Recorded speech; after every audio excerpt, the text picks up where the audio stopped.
All right, everybody, welcome to Retic Rant. This is something that I wanted to bring to the light as far as bringing in some wonderful people, breeders and keepers, and kind of answer questions about an introduction. That's what this one's going to be, is an introduction. Hang on just a second. Oh, there it is. Now it's live on my wife's side. So anyways, bring an introduction to people that might be interested in purchasing a reticulated python. I don't believe they're for everybody. I believe that they're wonderful animals, probably the best animal to own as far as a reptile is concerned. And that's just my opinion. And I brought what I believe are some of the best keepers and breeders around right now. I want to introduce Chris McVicker from New Shed Serpents. What's up, guys? Tim from Intrepid Exotics. Guys. Abby, the curly-haired keeper, and Taylor from D&T Retics. You guys, thank you so much for coming in and doing this. And we've already got some questions, it looks like, maybe not. But I'm going to start it off. And first of all, we're going to do like a round table here, and I'm going to start with Taylor. And what got you into Retics? What was that deciding factor that said, this is where I want to go? Deciding factor was when Dax and I first saw Loki. He's our Motley GC, and we just fell in love with his colors and the way that he was, his personality, and we just went from there. The next month we had a couple more. A month after that we had a few more, and we just decided to get into the breeding game, and it's been golden from there so far. Awesome. How about you, Abby? I know that you are a keeper. So it has been a wonderful thing to watch you grow as a keeper. I mean, I've seen you go. I've seen your enclosures grow. I've seen your collection grow. What was that defining point? What were you keeping before Retics, and what brought you over to the Retics? So I just started keeping less than 2 years ago. It was my first snake. I just got my first Retic in May of last year, so I am new to all of this. I had a really hard time choosing what snake I wanted to get first, and it was between a Retic and a boa. I've always been a huge animal lover of all species. It doesn't really matter what kind they are, so that's where the decision came really hard, because I knew I was just going to love whatever I got. So I started with the boa, and then after I got familiar with the care of the boa and that personality, I did a lot of research on Retics, and then got my first super dwarf Retic, and just absolutely fell in love with him as well. So yeah, just kind of grew from there. It's been awesome. Tim, I'm going to ask you next, and you're another person that I remember when I got one of my first Retics, and I was scared to death of it, and I YouTubed how to tame down a Retic, and your channel came up, and I've watched your channel go from like 100 subscribers to over 2,000 subscribers. So you're doing something right, and that's, I think I've actually heard this, but go ahead and tell everybody, what was that defining moment for you that turned you over to the Retic world? Well, I kept exotics for 10 years or something like that.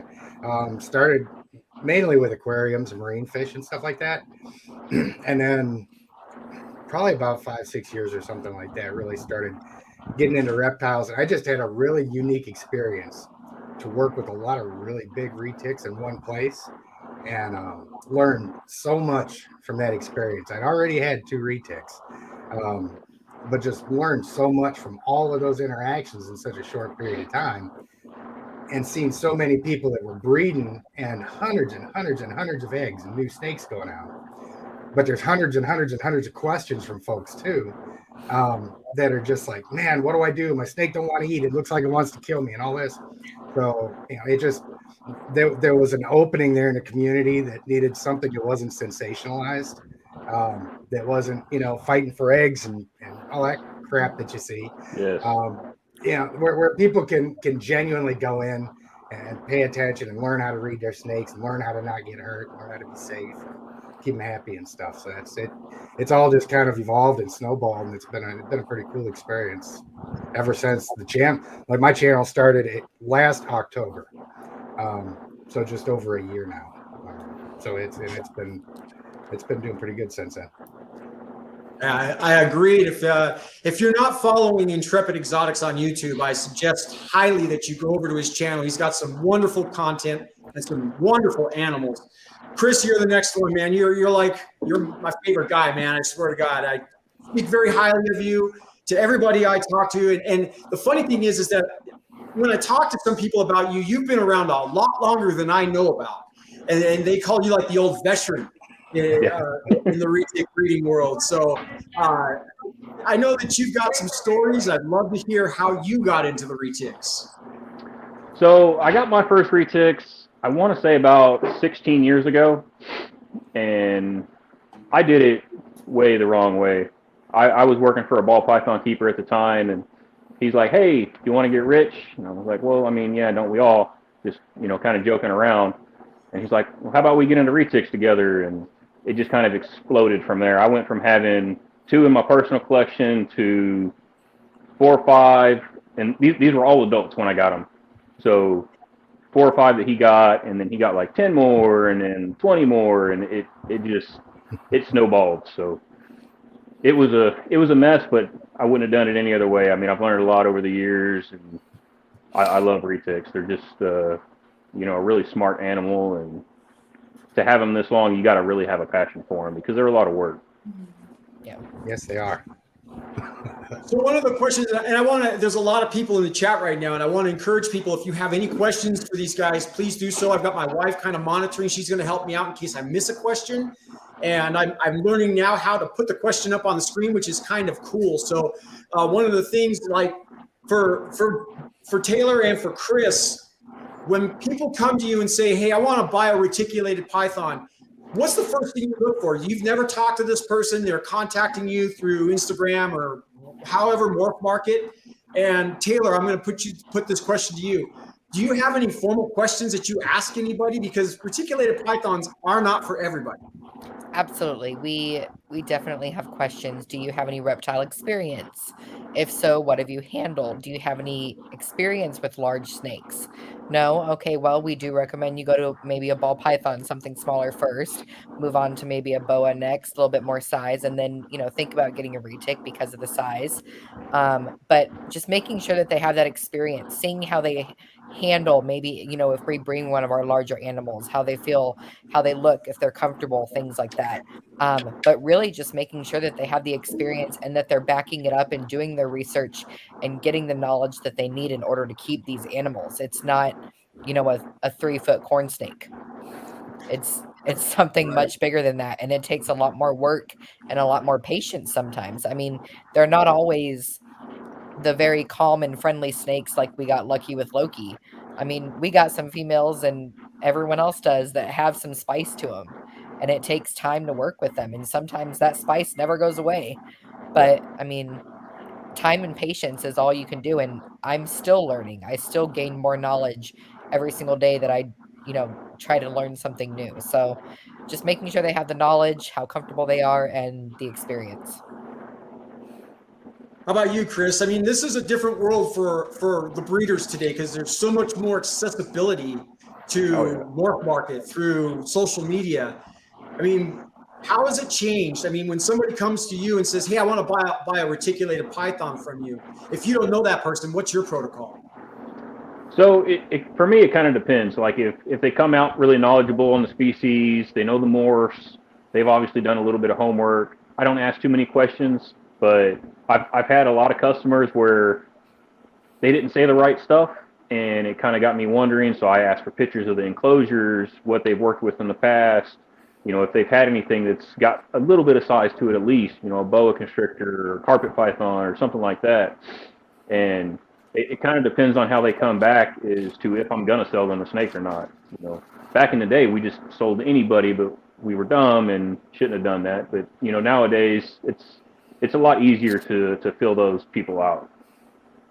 Especially if it's on like Facebook or Instagram, you can kind of check out their pages and see what they've kept. Morph Market's a little bit different because it's, emailing back and forth, but that's kind of how I do it. It's not the same for like I said, the social media aspect kind of brings a whole new level of the keeper to the breeder. I mean, it really does. It puts a name to the face. It puts more in perspective. Tim, as you have, I mean, you got your first reticulated python, and this will be for you and Abby. I mean, as keepers, you get a reticulated python. It's a very small. I don't know if this is your experience, but as feeding, the reticulated pythons have feeding responses like no other animal that I'm aware of. Maybe Niles has a feeding response. But, My cross, yeah.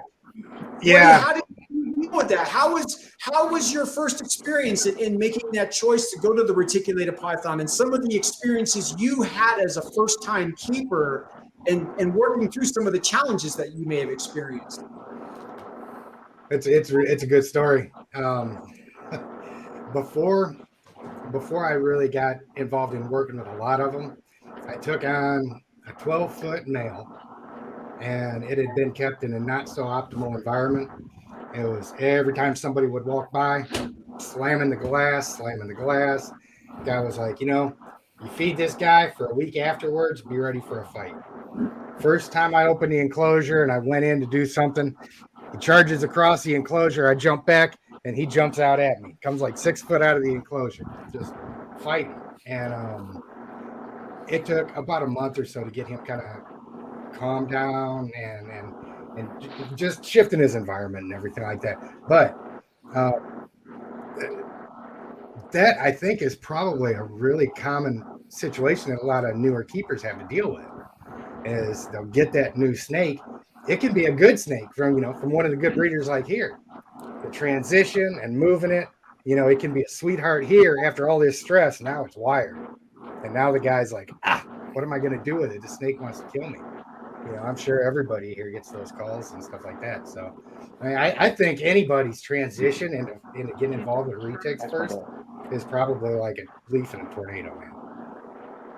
I think that's probably everybody's experience where you're like, oh my God, I've got this beast in front of me and it wants to kill me. What do I do with it? And it just takes so much time to. Was that, Chris? I said that was Gary's first experience with the snake for me.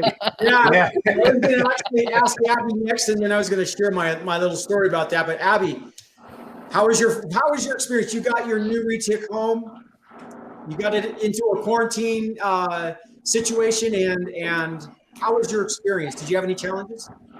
Similar to Tim, he wanted to eat me for the first few days. He was super chill when I met him at the person I got him from.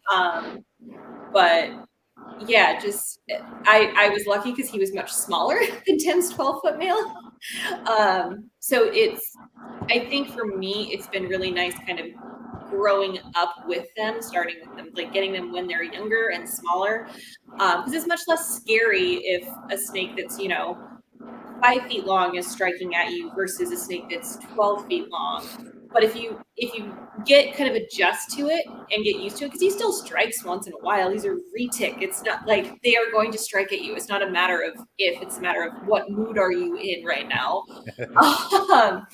And now, like it's no big deal. And I've worked with some of the bigger snakes at Reach Out. Some of them are, touch and go, and just experience, like that hands-on experience is really nice. And I would recommend, if anyone's not experienced with working with bigger snakes, get them as babies, because it's just so much less intimidating. And if they do get you, much less of an issue of getting, seriously injured. Thank you so much. I know that there's a lot of people in chat and a lot of people are saying hi, and I just want to take a moment to say hi to everybody. I'm watching all the comments and I'm listening to people, and it's really, really neat to have everybody in here, the interaction that we have. And like I said, if there's anybody that has any questions or anybody in this chat, please put it out there. We'll get the questions answered. And yeah, I gotta agree with what everybody has said. I went like backwards, I guess. Most people, I mean, when I started looking for a super dwarf, I did my research, but I didn't know about the feeding responses and things like that.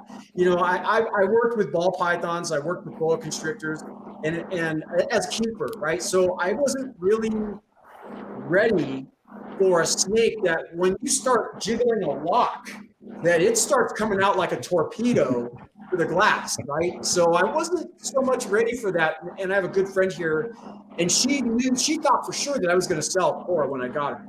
When I undid Cora, when I unboxed her, she flew out of my hands, and I was deathly afraid of the snake.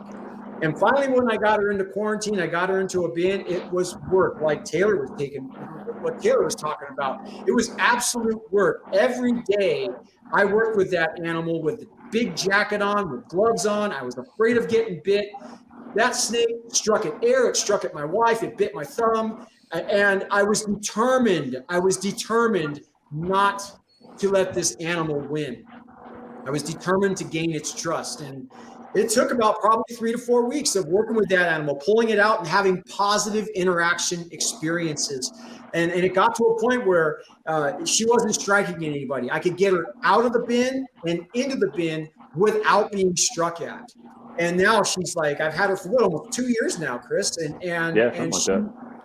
She is like one of my best friends. I walk into my reptile room and she is like, she hears me come in. She comes right to the glass and she just sits there like, hey, it's time to come out. Come on, come get me. And that's what I talk about, the personalities of these animals. They're like being far to none. I mean, they are absolutely the best animal. And we've got I got a question here. I'm going to pull it up. It's from Kevin the Grizzly. And I'm going to let you guys go ahead and round table it. Taylor, why don't you start with this one? How do we continue to destroy the image of a vicious retic? Well, first, I want to say hi, Kevin. I hope you are enjoying Doc Holiday. He purchased one of the mochinos from us. That was the breeding pair that we did with Chris from the mochino females. So he got him at Conroe, and he said he's loving him. I think destroying the image of a vicious retic is just showing people that these animals are not vicious. They're not aggressive. Yes, some of them are defensive, but it's because they're nervous, just like any animal would be. And keeping them socialized and putting in that work and showing them that they are very sweet and intuitive animals. And like Chris said, they're so intelligent that they need that interaction. And if they don't have it, it's like keeping a dog locked in a kennel. It's just going to get more scared and more anxious. So keeping that interaction and showing people that these snakes are amazing creatures is what we need to do, I think. And for people to stop posting bite videos and crap like that. That just irritates me. 100% agree with you on that. Abby, what's your take? Yeah, I think just sharing the reality of what it's actually like to own and interact with the retic on a regular basis, and like what you said, as far as like that regular interaction is so essential, because then like not only does the snake get used to you, you can get used to each other. Yep. Because if you just leave it, like I have a couple of snakes that don't, like Aries doesn't want to be messed with when he's in shed, so I don't push him if he doesn't want to be handled. But like, I don't know, he's not like striking left and right when he's in shed. I'm just respecting his space. You know, like there's that difference between like pulling a female off of eggs, right? Like, yes, she can get defensive because she's being a good mom. It doesn't mean that she hates you. Right. And 90% of the time, they're totally chill and like, oh my gosh, I'm just tired. Get me the heck off of these things and let me be done. So yeah, just kind of shifting the focus to the reality of it instead of the sensationalism, like let's post this for views and likes. I blame part of that on the social media algorithm part of it too, because people are desperate for likes and follows and all of that stuff, and I get it, but I'm like, it's not doing us any favors. Yeah. Thanks, Abby. Tim, how about you? Man, I honestly think it just comes down to helping keepers relate to their animals better.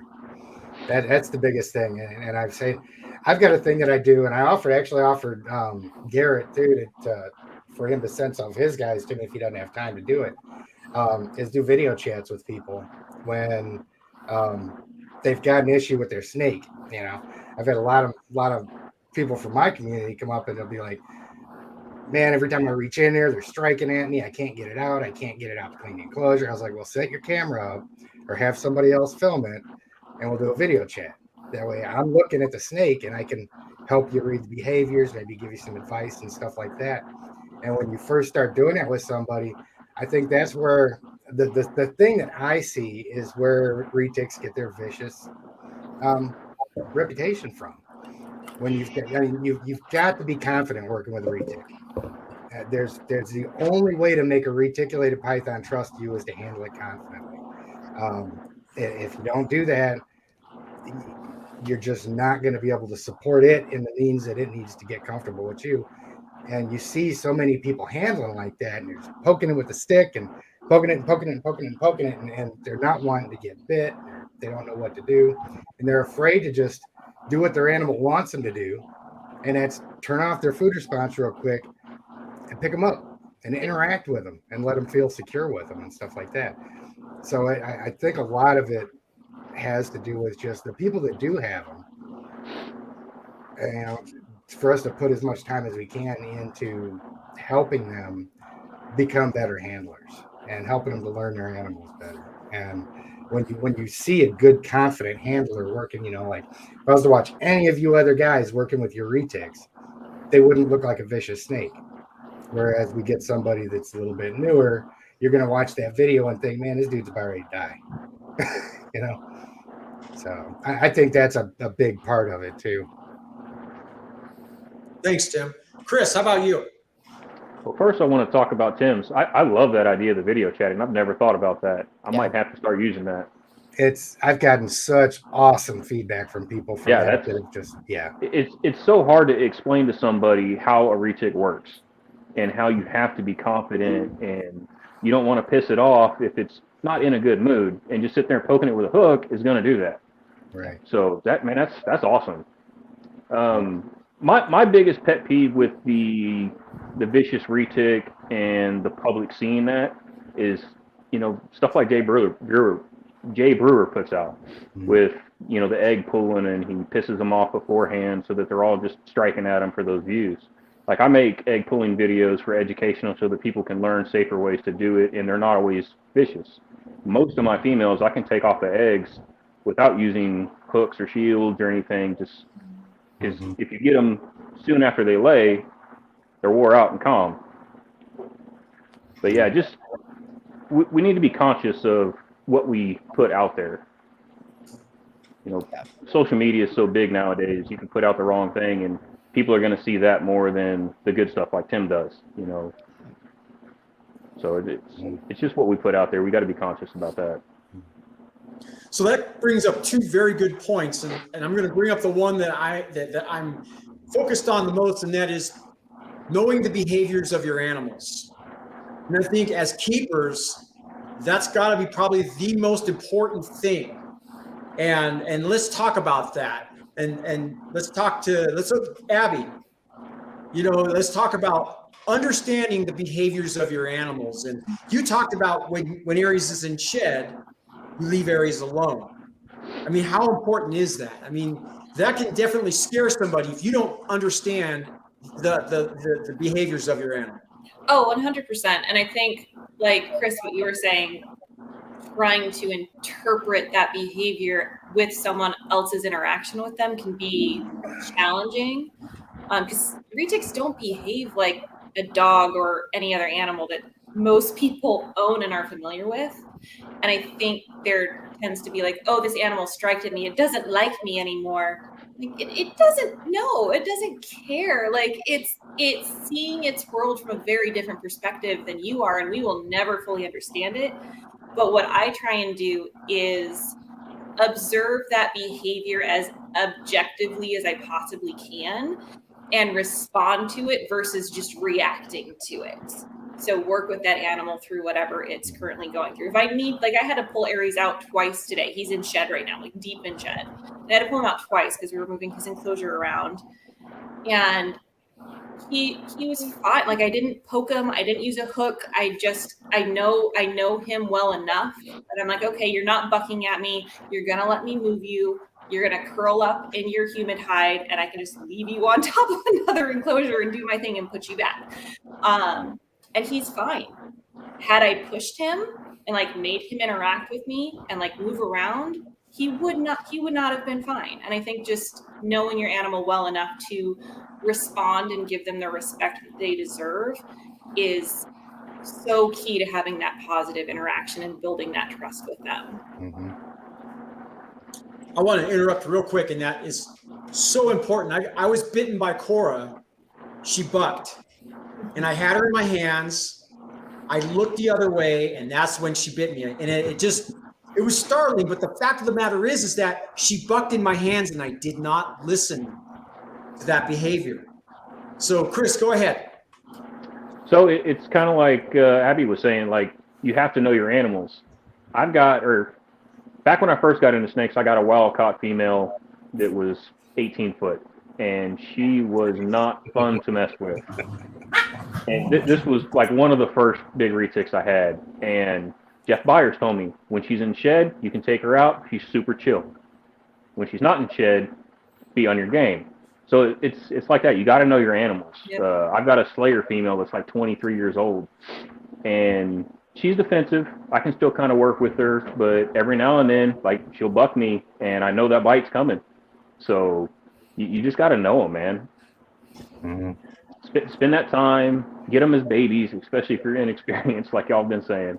It makes that much of a difference. Agreed. Taylor.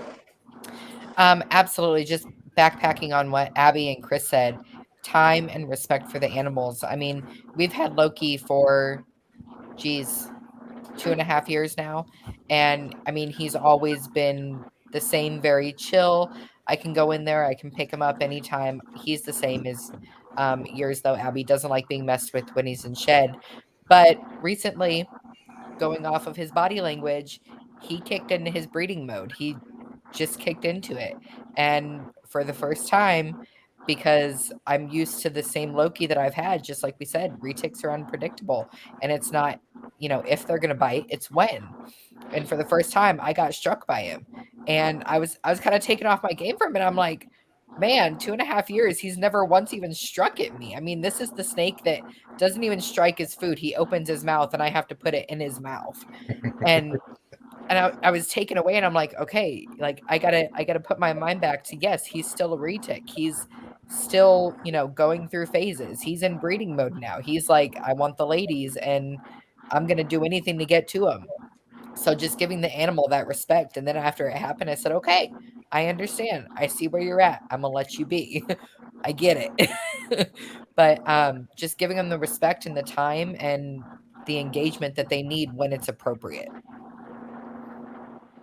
How about you, Tim? What was the initial question again? Behavior. I'm so enthralled with just listening and absorbing what they're getting at. It's like, yeah, what happened 30 seconds ago? That was great. I do got to say, Gary, you got to do more of these because you're pulling it off like a pro, man. So. But, we're talking about initial behaviors and how important that is to a keeper to understand the behaviors of your retic. Yeah. That's the same thing for. I mean, hell, that's the same thing for being married. If you don't understand the behavior of your spouse, you're gonna have problems. I mean, stacks. Very true. Back 20 years ago, when I wasn't so covered in donuts, I used to relate everything. used to relate everything to fighting, to martial arts. It was like for everything that we talked about, there'd be a correlation or there'd be some axiom or something that I'd pull out. And that's just, and I can still remember some of it and go back to, even a basic conflict, anything. You've got to be able to read the other entity's behavior. If you come home from work, your wife's having a good day, she's having a bad day, we read that behavior and we act accordingly. If you walk out of a gas station and somebody comes walking up on you, you're reading their behavior. You don't know whether you need to draw your gun if you got it. You don't know if you need to kick them in the balls and run. You don't know if you need to say hello, how you doing? And all of these cues we constantly pick up off of everything else, and we're constantly making decisions off of it. And we've just got to apply that same scrutiny to the animals and the same effort that we use with everything else to, okay, this animal thinks differently than me. I was married before, so I can think about something that thinks differently than I do. And he translates right over to snakes. So the other thing I wanted to talk about was it brought up social media. And I believe that social media can actually have a double-edged sword to reticulated python keeping. The one side being that you got the feeding videos and you got the bite videos and you got all the stuff that really puts a negative impact on the keepers, on the snakes. It just makes a USARK's job difficult for us because they're such large animals, and then their sheer size. So you've got a whole bunch of quote unquote negative aspects for keepers and for videos and things like that. But then you've got the other side of the spectrum, which is where I can find myself. I'm posting all these beautiful videos of reticulated pythons, and somebody might not see all the work that's behind what we've done. And that's what makes them call up Chris, call up Taylor, and say, hey, you know what? I want to get a reticulated python. So talk about the other side of social media and the impact on somebody who looks and sees us handling, they don't see the work we put in, but they just see the video or they see the pictures and they see the easeability that we have with these animals. And then they come to you and say, hey, I want a reticulated python. So Chris, do you have anything you want to talk about on that? So I've kind of wondered about that in the past, and I don't know which way to go about it. Like, should we show the dirty, nasty cages that they create, because it happens, and how much work and effort it takes to clean that, pulling out a big snake and messing with it, whether it's yourself or if you're smart and have somebody there to help you. I think those would probably be good to show, but I don't know, and that's why I've never made those videos. I always try to do videos that are educational. They may not be good or bad, but educational to the people that are keeping or that are wanting to keep, to showcase kind of what can happen, maybe not the worst, but a little bit of it, and then some of the good stuff. But I don't share enough to really give a whole lot of input on that. I think you guys probably put out a lot more than I do on good and bad. So I need to step up my game. I'm one of those guys. I just kind of sit back and enjoy the animals, and Well, we all don't have the time like Dax does to make all the videos. Yeah, I've got a lot of snakes, so it takes a lot of time to keep up with this stuff. One thing, Chris, I really like watching you do the egg pulling videos and the egg cutting videos. One of the reasons is because it's real. It's not something you're gaining, social media likes for. It's what's real. What really happens. It's real. And I don't edit any of my stuff. It's all off cuff, and what happens happens. Yeah, no, and I appreciate that. I really appreciate it. I'm sure there's a lot of people in this chat right now that appreciate that as well. Taylor, how about you? I forgot what the question is. Tim, you got it? My Alzheimer's is rubbing off on you, man. Social media. I mean, that's kind of how we've, gotten where we have. Yes, it's a double-edged sword. There's a lot of bad on social media, and it stems from that one person, unfortunately. But I've tried to find my way to make it positive. Where you see the bad videos, kind of backpacking on those. And on TikTok, you can I forget what it's called, but you can have part of the video show, and then you can add a clip onto it, right? So there was this one video of this poor retic that was in this gecko aquarium, and it was a very skinny one. It was front opening. I think I I saw that. think I know what you're talking about. Okay. Yeah. And he had his son hand feeding this probably 5-foot retic that was inside of it. Yeah. I saw that. I know. And I've been bit in the hands. It sucks. It does every Yeah. time. Okay? I can't bend the finger because it got bit right on the crease. But So backpacking on that, and I try to like let people see, and they're like, "Oh my gosh, the snack is attacking him." No, the snake is not attacking it. It has a food response, but I try to tell them what can be done correctly in that video. So yes, there's the bad, but then I think following it with the good and the knowledge can sometimes benefit. I mean, I post feeding videos, but I also put in all my comments. Nothing was live. Nothing had a heartbeat. Everything is frozen thawed. We practice safe feeding with tongs. Nothing is ever hand fed. So giving that knowledge with it. And I mean, these are beautiful animals, but you do have to put up there like, yeah, we have a 14-foot female that she's eating a pig. But Right. it was a dead pig. I promise. Like but I mean, it's a double-edged sword for me. I love that we can connect with people over social media and give them the knowledge, but then they're also going to see the stuff that isn't real and that we don't want them to see because the clickbait is out there.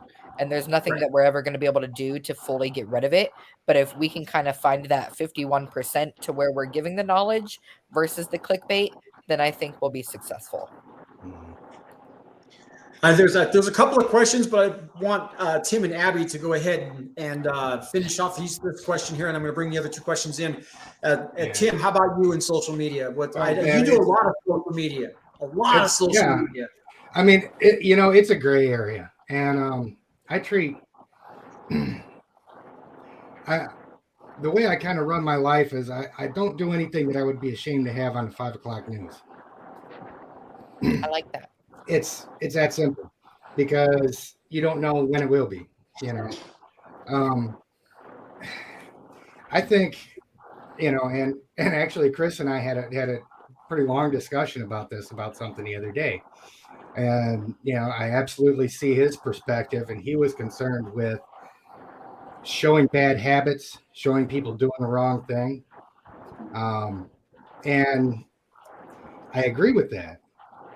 The outcome was kind of mundane, funny type stuff,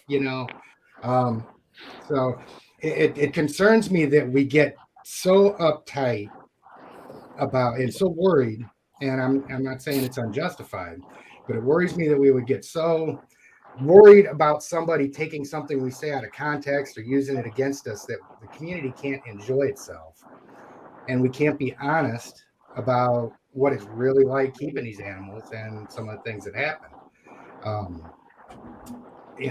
I think an honest portrayal of keeping these animals it's ethical and humane. And I think if you start from that basis, just like she was talking about with the live feeding, I am really outspoken against live feeding, simply because me personally, my own moral compass, I base my sense of right and wrong on the suffering of sentient creatures. There's you can go left of that, you can go right of that. And if we're in a position to minimize suffering, i.e., humanely euthanizing something before we feed it instead of making it suffer, even if it's a mouse, I think that's the best way we can portray it. Now, that being said, we've got to be honest. If we're going to talk about caring for our animals, we feed them, So I'm a proponent for and not doing it constantly. Every video doesn't need to be, man, I'm throwing rats and rabbits and that's all they're doing is eating. But if you keep it in a positive educational context, or if you get something that's kind of out of the ordinary or something and it's interesting, I think things like that from time to time, as long as that's not the primary focus of somebody's okay. We got to feed our animals.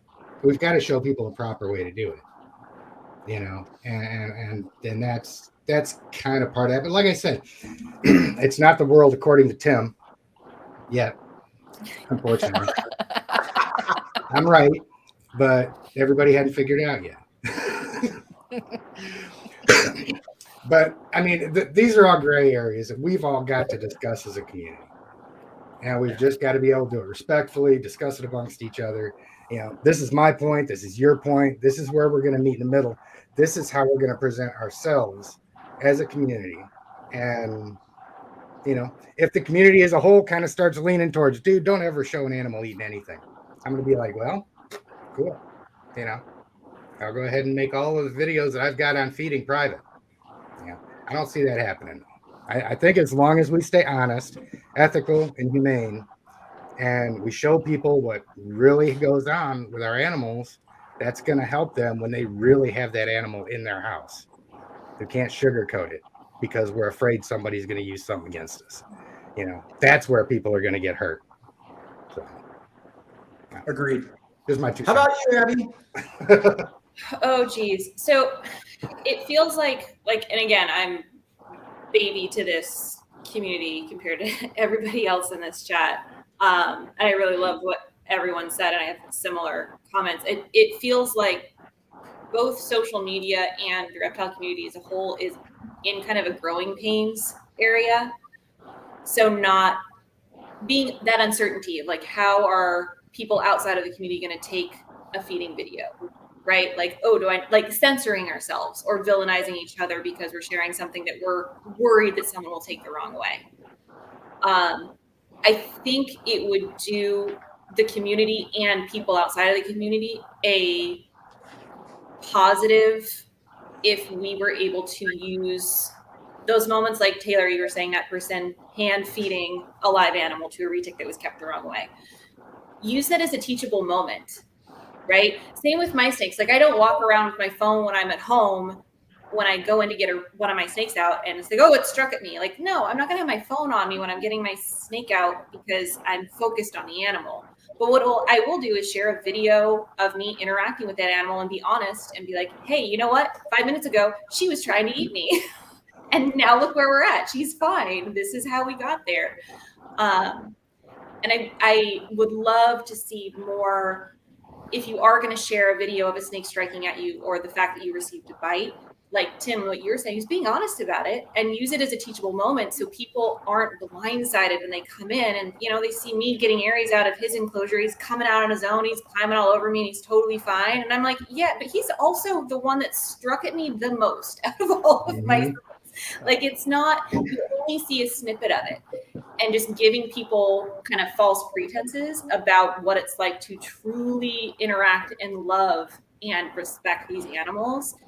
We got to be honest on social media when it comes to that and stop censoring and villainizing people who are, sharing things that we're stressed about other people interpreting the wrong way.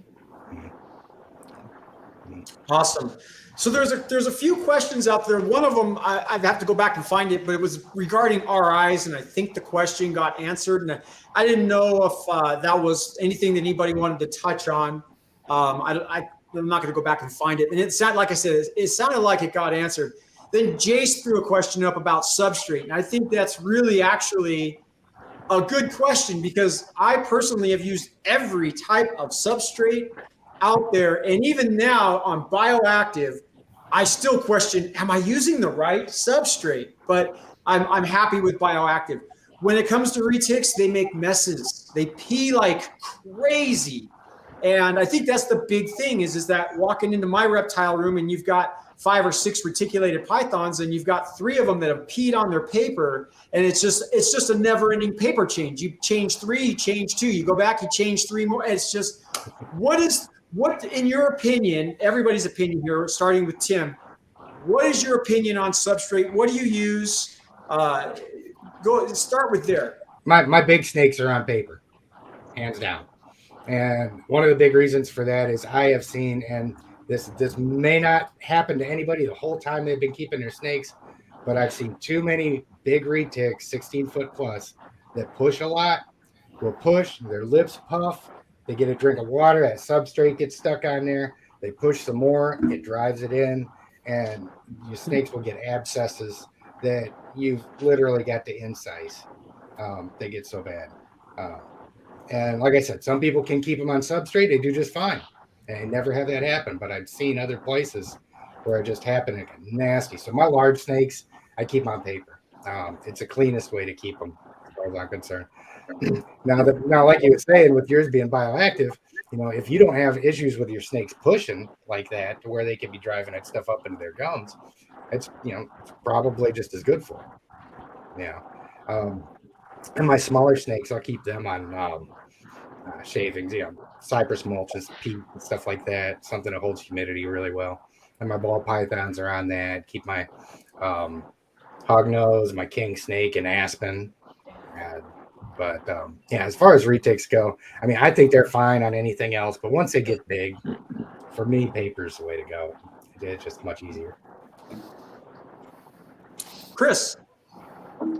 So I've kept snakes on all kinds of substrates over the years.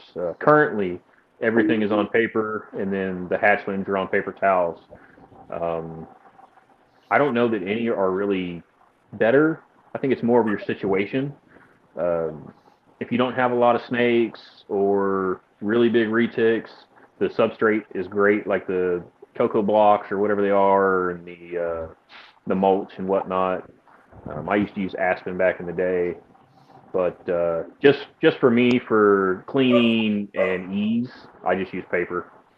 It works. It's not the best for smells and stuff, but it works. Snakes don't care. Nah. It also depends on how you're keeping your heat and stuff. So I keep all mine on heat tape. So if I were to use some kind of bedding, it'd probably be better to use the radiant heat panels. I know Abby's on bioactive, but let's hear Abby. I just switched everyone over to bioactive earlier this week. I had 2 of my younger retics were still on paper. And it's like Chris, like what you said, it's more about what works best for you as a keeper. You can provide all the enrichment and all of that stuff regardless of what substrate it's on. One of the things that because I'm in Pennsylvania and it's super dry this winter, is just keeping the humidity up. I just put a humid hide in there, and they're totally fine. My almost 2-year-old Aries, Gary, I reached out to you about him sneezing, right, when I first got him. And I was like, took him he's been to like 2 different vets because I was worried about him. Turns out he just needed higher humidity. That particular animal, he just likes higher humidity. Nothing wrong with him. He's totally healthy. Got all the tests done. So yeah, I mean, it just depends on what works best for you. What do you have time for? Thank you. Taylor. All right, let me be the outcast here. We use Cocoa Block for all of our large animals. We have found it very effective for cleaning as well as humidity. I mean, we have our 16-foot on Cocoa Block. She does just fine. She's not, I mean, none of them are really big pushers except for one male. But I mean, he just always wants out. So I don't really see it being the Cocoa Block issue. We've never had an abscess or issue or anything like that. But the Cocoa Block for us works great. I'm very big and OCD about spot cleaning. So the moment I see pee or poop, it's out. Like, it's done. I have found that the Cocoa Block does really well at hiding the smell, also containing the urate when it comes out. So it's one big block instead of all over the paper. So it's less cleaning in the end for us. We tried the paper. It just wasn't for us. So switching over to the Cocoa Block and having that to where we're changing it maybe, every 2 to 3 months isn't as bad for us because we are spot cleaning. And then for the babies, we use the Reptisorb sheets, which we have found work really well to also hold the humidity and the heat, everything like that. Awesome. So I'm going to bring this question up, and let's see here. This is from Kevin the Grizzly, and starting with Abby, what do you feel will have the biggest impact on our ability to keep our retics? I think that's going to be 2 things. One is USARC, obviously. We all know USARC plays a huge role in just keeping everyone informed about what's going on. The whole animal education bound it's making its round in every single freaking state, I swear. And the fact that enough of us are being alerted to table it in the majority of these states is huge. So that's really important. The second thing is just image. Like we have to shift the sensationalism to reality. Like, I don't know. It's so frustrating because I'm like, you're a human. You have a thinking brain. Use it. Don't just feed whatever media is shoving in your face, like get curious about it. Like don't turn that fear into some brave curiosity, even if you're like, oh, I'm not sure. Like, I love it when someone comments on a YouTube video and be like, oh my gosh, I'm really scared of snakes, but this one is really pretty. Like I can actually like watch this video. I'm like, sweet, that's a step in the right direction. Like you don't have to love snakes. I'm fine with that. Like I do. I'm weird. I get it. It's fine. You don't have to be weird like me, even though it's more fun. But just getting people more engaged in what we do, I think is so important. Awesome. Taylor. I'm going to agree with Abby. I think knowledge for people and showing them, one step in the right direction. I mean, I can't tell you how many people we've had at shows that have like, oh my gosh, no, I'm never touching a snake. That thing is scary. And you just let them see the interaction with you. And then they're like, okay, I'll touch it first. And then they move on to, the next show, possibly holding one or, possibly buying one for their kids and just moving in that direction. USARC, again, of course, the knowledge, the experience. And then I think one of the main things of being a huge impact is stopping with all of these cliques and just getting the reptile community all together as one. We all need to support each other. I know that the ball pythons have their cliques. I know that retics have certain cliques. I know that spider keepers may have their cliques, but everyone coming together as one, because every single reptile and exotic animal is impacted in this, not just retics. So growing together is going to be one of the biggest impacts that we have. That is so true. That is so true. Tim, how about you? One of the things we started it last year, doing some free public education stuff. We're pretty safe in the reptile community. When we put out reptile videos, when we're talking reptile stuff, it's reptile people that see it. It's not reptile people that are trying to ban the animals. So crossing that line responsibly in a positive way is one of the best tools we've got. Christina Hill and Jim were out at an event with us that we did with the Carolina Herp Society last year. And we got hooked up with the local science center, the Parks Department, Fish and Wildlife, Animal Control, all of the people that exotic keepers are afraid of, all of the people that they're going to war with in some states.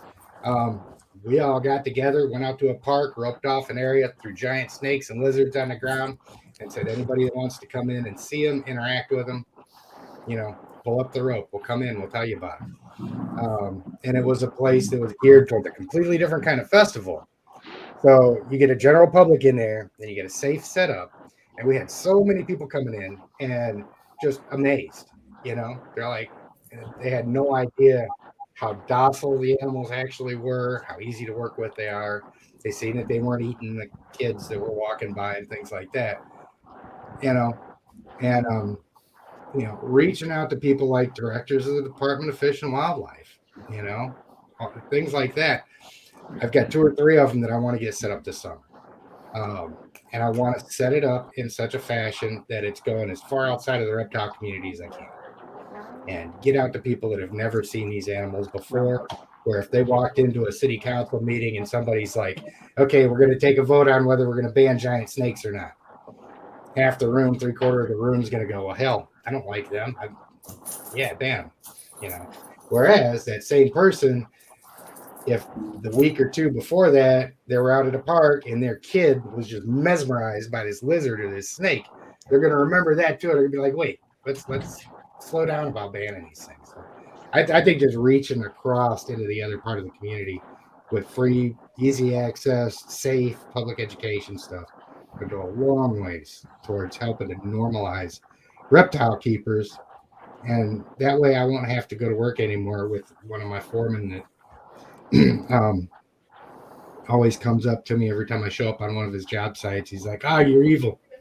You raise snakes, you're evil. Like so. but I think reaching across is a really good way to help prevent that.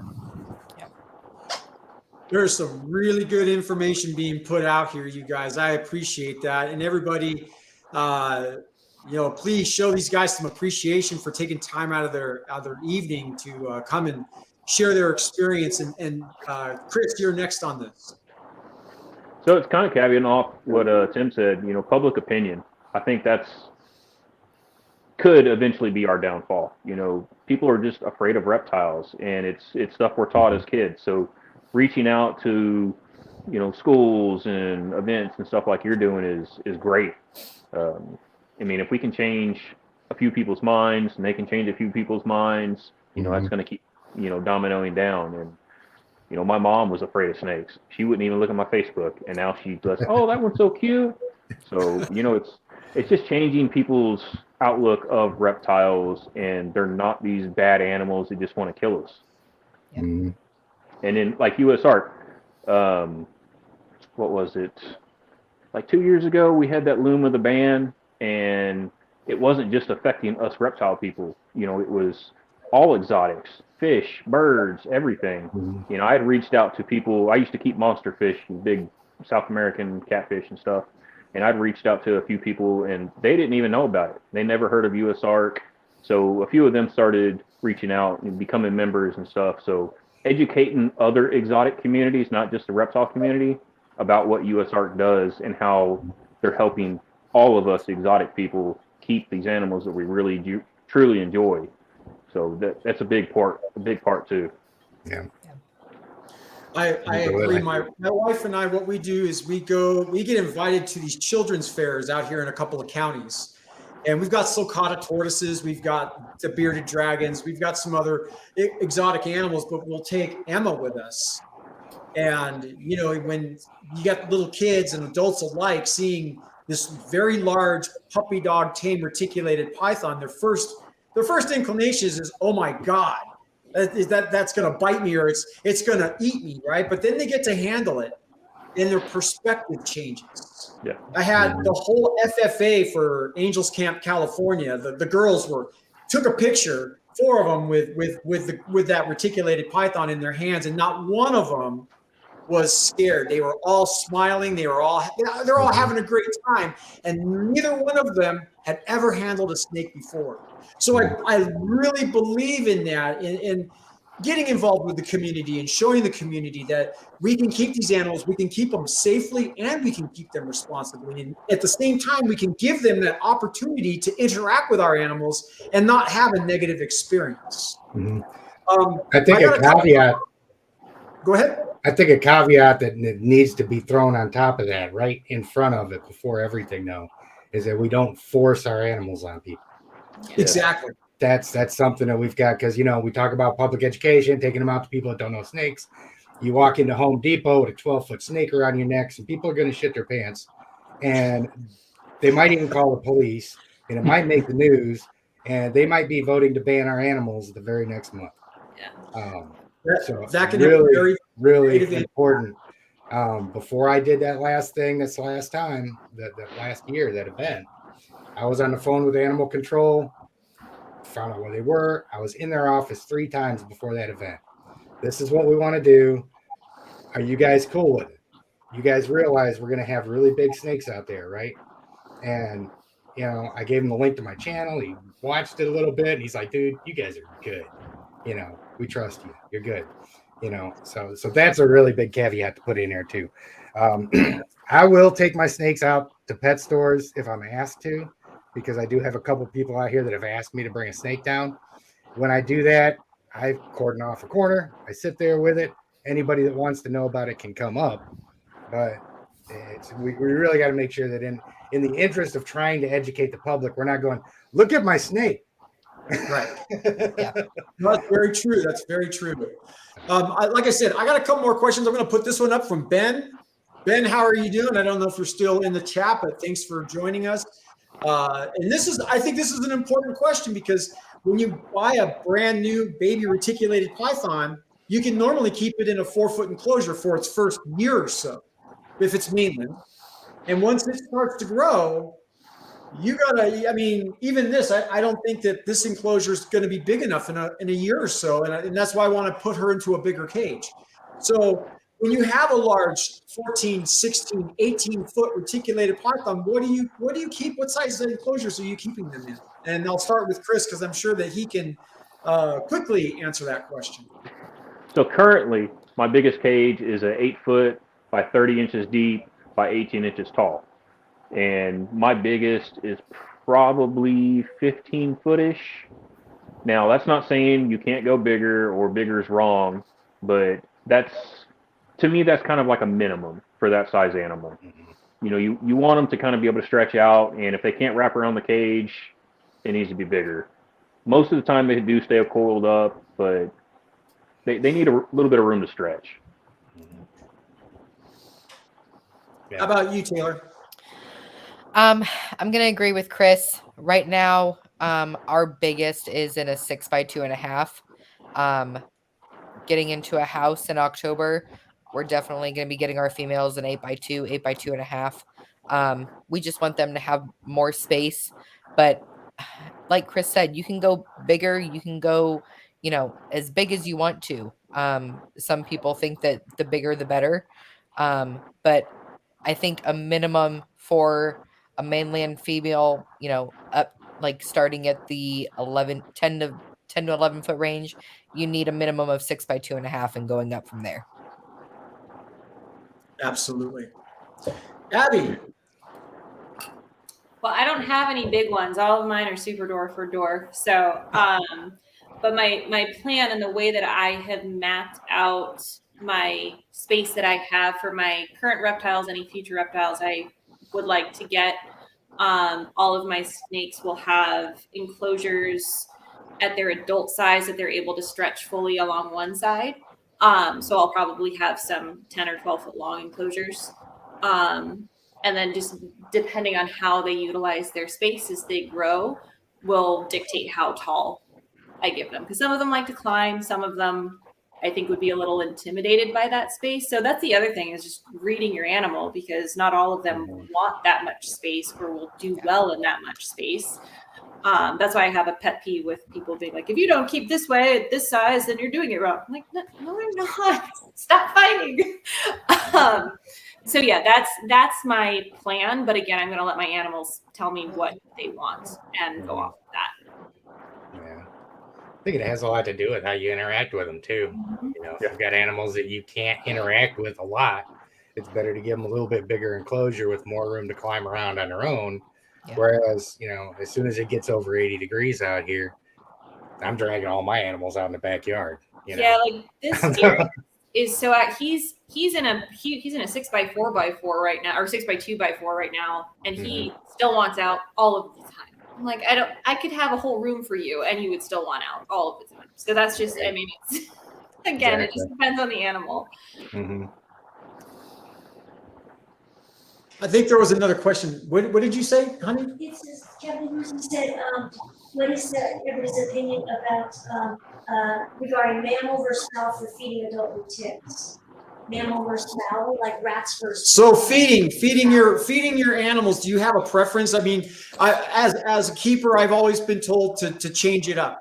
Again, we've got access to Rodent Pro and Lane Labs and things like that, and they do offer different variety diets for reticulated pythons. Here's another. This could also be part of this, because if you go to search pigs, it is very difficult to get pigs for your reticulated python. And this could be a very important part of a diet for reticulated python. Mm-hmm. So talk about the importance of the variety of a diet, or what do you feed your retics, Taylor? We feed everything ranging from rats, rabbits, guinea pigs, pigs. We've done frozen quail. We've done frozen chicks. You name it, we've probably tried it. But as far as preference, my retics choose what they want to eat. We have a girl that. Picky. Oh, well, some of them are. Some are. We have a girl that refuses to eat pigs. Refuses. She will eat a guinea pig. She'll eat rats. She'll eat rabbits. She'll eat anything else you throw in front of her, but she will not touch a pig. She turns her nose up at it. But I mean, I prefer the pigs now. I think the ease of it is a lot better. versus the fur and the mess that comes with rabbits.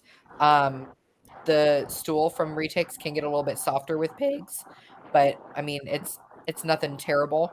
But I mean we generally do. I guess it would be a mix up between pigs, rabbits, guinea pigs, and rats. How about you, Tim? Rabbits and pigs are my larger ones. I don't have any chicken. I keep my small quail and chicks and stuff like that. So those are the monitor lizards, things like that. But yeah, the smaller snakes, all rats. I get some newborn rabbits too that are really small, that substitute for like a medium rat, that are really nice. And I know my little 4-foot berm just loves those things to death. Yeah, I don't do anything exotic. Rats and rabbits, or rats, rabbits, and pigs, pretty much. Abby, how about you? What are you feeding your retics? Right now they're getting rats and quail. Mix it up for them. I have one girl that's similar to Taylor. I can get her to eat quail, but she's real sus about it. It takes her forever to decide she wants to eat it. I am trying to get a little bit more of a variety of food for them. It's harder with the smaller ones. Like one of the more challenging things with the smaller ones is like trying to find rabbit kits that are frozen thawed that are small enough for them to actually eat, to give them a little bit more variety. But yeah, as much variety as I can offer them. I've been starting to mix it up, and they seem to enjoy it. Awesome. Chris, how about you? So I'm kind of like everybody else. I mostly feed rats and rabbits and pigs.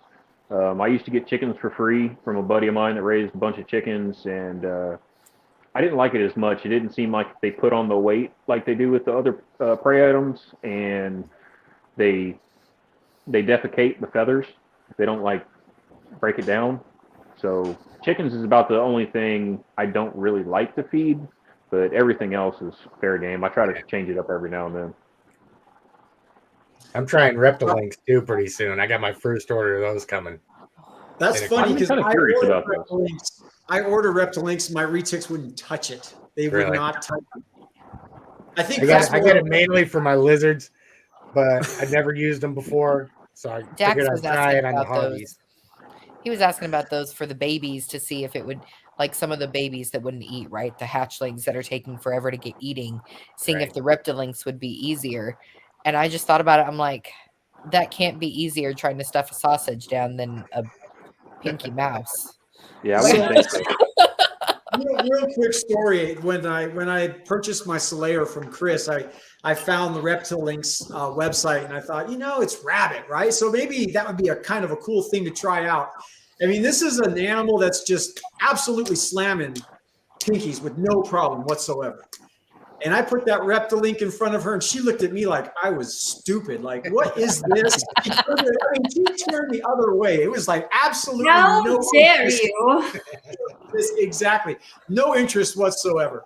So I'm going to close this out. You guys, this has been, I am just like, my heart is like, whoo, I absolutely love what you guys have given to myself, to the people that have been here. And what I want to do is close this out with where we can find you. And let's talk a little bit about USARK. I mean, I think as keepers, I think it's important that your USARK members, I'm one of those guys, I will help people out get a USARK membership because I believe firmly that membership numbers are more important than donations. Only because when they go in and they fight these laws, when they see, like, there's 9 million reptile owners in America. And I know that USARK's numbers aren't that big. So the more people that we have under USARK, the better they look, the better off we are as a community to be able to keep our reptiles. Taylor, if somebody wants to find you, if they want to find D&T Retics, and what is, give us some information on USARK. D&T Retics, we are on Facebook, Instagram, and TikTok. You can find us all there. We are USARK members. Our daughter Juliana DiDio is also Jules' Noodles. She is also USARK member. We got her signed up when we started her business. We have done what we've done in the past is if someone is buying from us, we'll ask them if they're a USARK member. If they tell us no, we will take part of that profit and have them sign up for USARK, send us a screenshot, and then we put it towards it. So just like you said, getting those memberships and getting the knowledge, and if they don't know what USARK is, informing them so that they can read up on it and let other people know if they're interested in reptiles. But yeah, I mean, we keep doing that. We keep spreading the word with USARK. It's super important for our reptile community, and we've got to keep them supported. And we're the only ones that can do it. So Thank you. How about you, Tim? Well, I'm on Facebook and Instagram and YouTube. And as soon as I learn the Wednesday dance, I'll get on TikTok.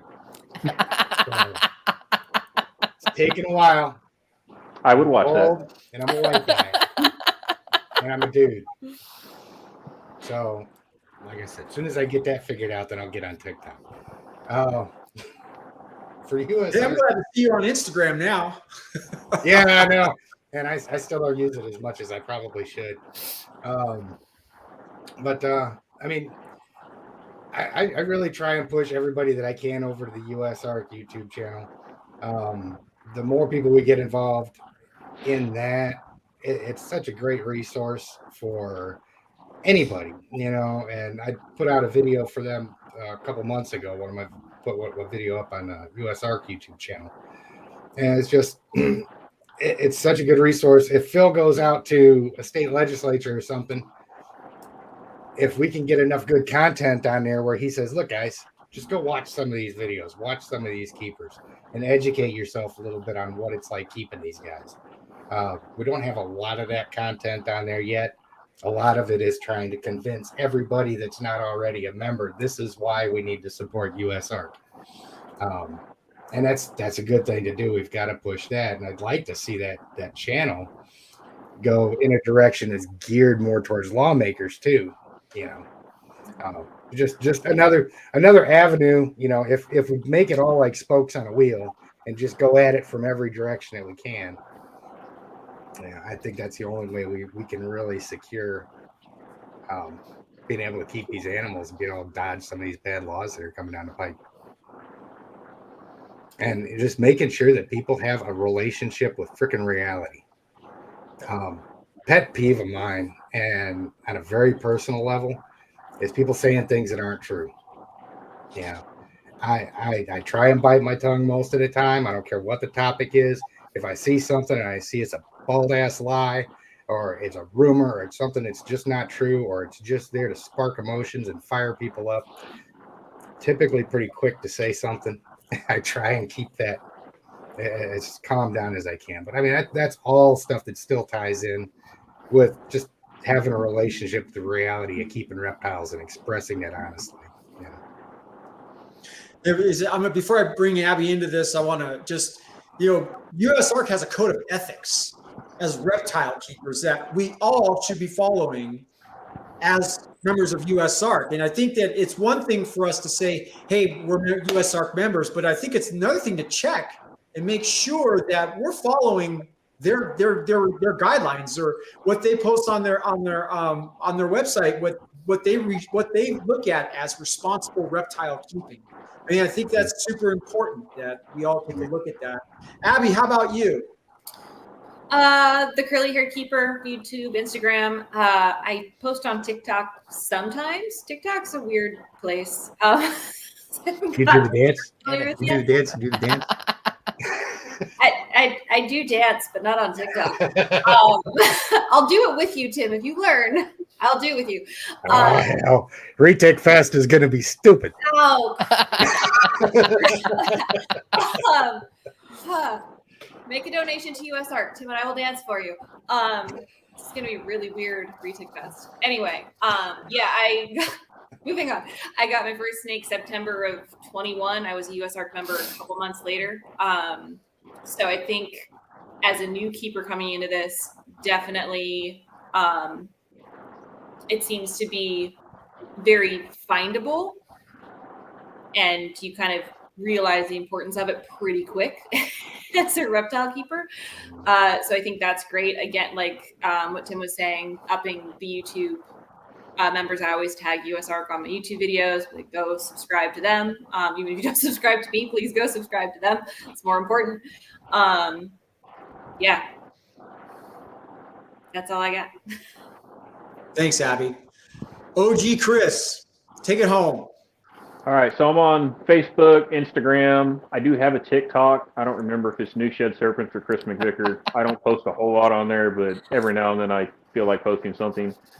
The US Arc, I'm kind of going to break it down a little bit of all the stuff I do because I'm really passionate about US Arc. For shipping, I always donate. There's a little box at the bottom. You can click it. It's super easy. Don't unclick it. I'm a member every year. I had been doing the silver or gold, but after listening to Gary last year doing it, this year me and my wife just got the $40 membership, and we're going to be doing the same thing you did, where people can contact us. We'll pay for it. They send us a screenshot of it. They're good to go. They got their membership. Whenever I have somebody buy an animal from me, I ask them if they're US Arc members. If they're not, I take the $40 out of what they owe, as long as they send me a screenshot that they become a member. If they're current members, I take that $40 off their total, and they just save a little bit of money just from becoming a member. Nice. So the more we can spread the word and get membership, the better off we're going to be in the long run. Perfect. You guys, this was amazing, and I really want to thank each and every one of you for this was just a dream, man. This was totally a dream of mine. You know, I wanted to start doing something different with my channel, and this is just really flamed my desire. Totally, you guys have been wonderful.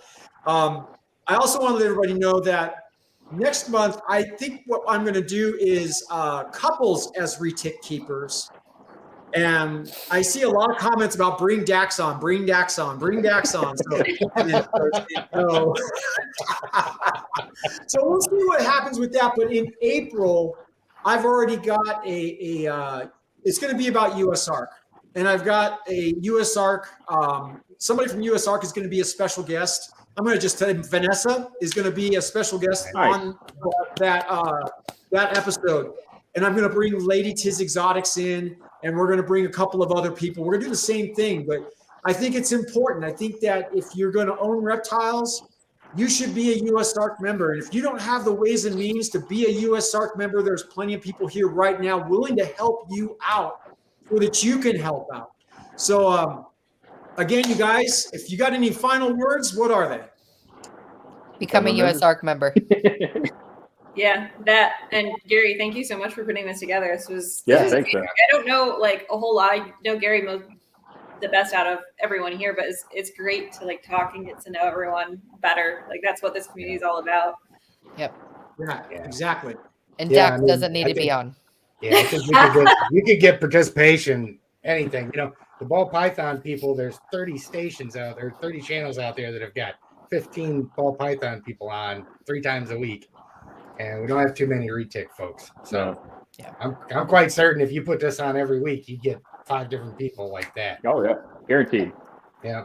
And I really like the feel for this. Everybody here is really positive, really well. It's just a really positive thing. I think you could really take off with this thing if you wanted to do it. Well, I'm as passionate about retics as I am about US Arc. So you guys really thank you from the bottom of my heart.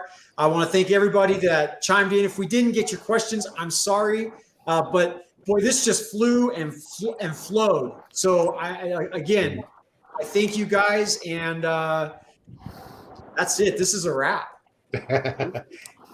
Please take care, man. All right. Thank you guys. Thanks.